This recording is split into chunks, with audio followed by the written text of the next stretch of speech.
سانحہ گل پلازا کی تحقیقات کے لیے حکومت سندھ کی جانب سے قائم کردہ ایک تحقیقاتی کمیٹی نے آج اپنی تحقیقاتی رپورٹ میں یہ دعویٰ کیا ہے کہ گل پلازا میں جو آگ لگی ہے وہ شارٹ سرکٹ سے نہیں لگی، اور یہ آگ مصنوعی پھولوں کی دکان میں بچوں کے کھیلنے کے دوران لگی، اور یہ بچے ماچس یا لائٹر سے کھیل رہے تھے۔ اس ماچس یا لائٹر کی آگ سے یہ آگ سامان میں لگی اور پورے پلازا میں پھیل گئی۔ کیا یہ بات کسی بھی طرح سمجھ میں آنے والی ہے؟ کیا اپنے والدین کے ساتھ شاپنگ کے لیے جانے والے بچے وہاں کسی کھلونے سے کھیلیں گے یا ماچس یا لائٹر سے؟ آپ خود سوچئے کہ ماچس کی تیلی یا لائٹر جب جلایا جاتا ہے تو اس کی آگ کا شعلہ کتنا چھوٹا سا، کتنا معمولی ہوتا ہے۔ کیا ماچس یا لائٹر کی چھوٹی سی وہ آگ کیا ایسی ہولناک ہوتی ہے کہ وہ مصنوعی پھولوں کی پوری دکان کو آگ لگا دے، اور پھر وہ اچانک پوری اس شاپنگ پلازا جو کئی منزلہ ہے اس کے تمام فلور تک پھیل جائے؟ اس خطرناک کہ یہ جو شعلے ہیں، یہ جو ان کی رپورٹ ہے اس کے مطابق، کیا وہ ایسے تھے کہ وہ شاپنگ پلازا کے تمام فلور پر پہنچ کر 1200 سے زیادہ دکانوں کو اپنے ان شعلوں کی آگ میں لپیٹ میں لے لیں؟ کیا یہ بات ماننے والی ہے؟ اصل میں حکومت سندھ کی قائم کردہ تحقیقاتی کمیٹی کی یہ رپورٹ ہے، ہم سمجھتے ہیں کہ ایک لطیفہ ہے۔ کوئی بھی ذی شعور فرد یہ بات مان نہیں سکتا، بلکہ اب ہر فرد کھل کر اس خدشے کا اظہار کر رہا ہے کہ یہ آگ حادثہ نہیں، سازش ہے۔ یہ آگ لگی نہیں، لگائی گئی ہے۔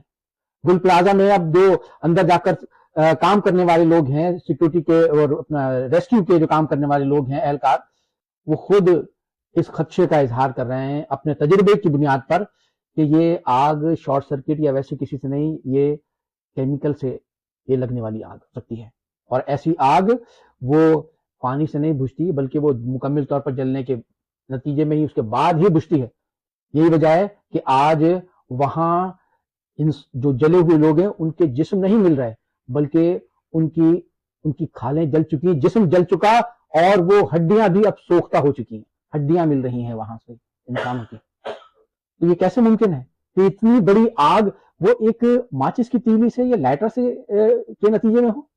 ہم سمجھتے ہیں کہ یہ جو تحقیقاتی کمیٹی کی جو رپورٹ ہے، یہ معاملے کا رخ موڑنے کی کوشش کی جا رہی ہے۔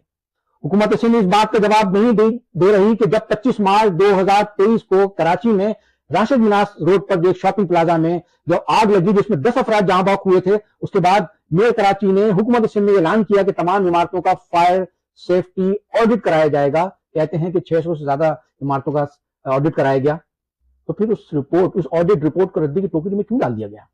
آج میئر کراچی کہہ رہے ہیں کہ یہ رپورٹ ہم نے 2 سال پہلے دے دی تھی، وزیر اعلیٰ کہہ رہے ہیں کہ یہ رپورٹ تو مجھے آج ملی ہے۔ تو سوال یہ ہے کہ اس رپورٹ پر عمل کرنا کس کی ذمہ داری تھی؟ حکومت سندھ کی یا تمبکتو کی کسی مقامی انتظامیہ کی؟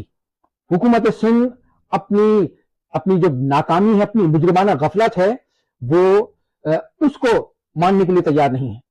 یعنی کہ اس رپورٹ کے مطابق، آڈٹ رپورٹ کے مطابق، اگر فائر سیفٹی جو آڈٹ تھی اس پر عمل کرا لیا جاتا ہے تو گل پلازا میں یہ اتنا بڑا سانحہ نہیں ہوتا۔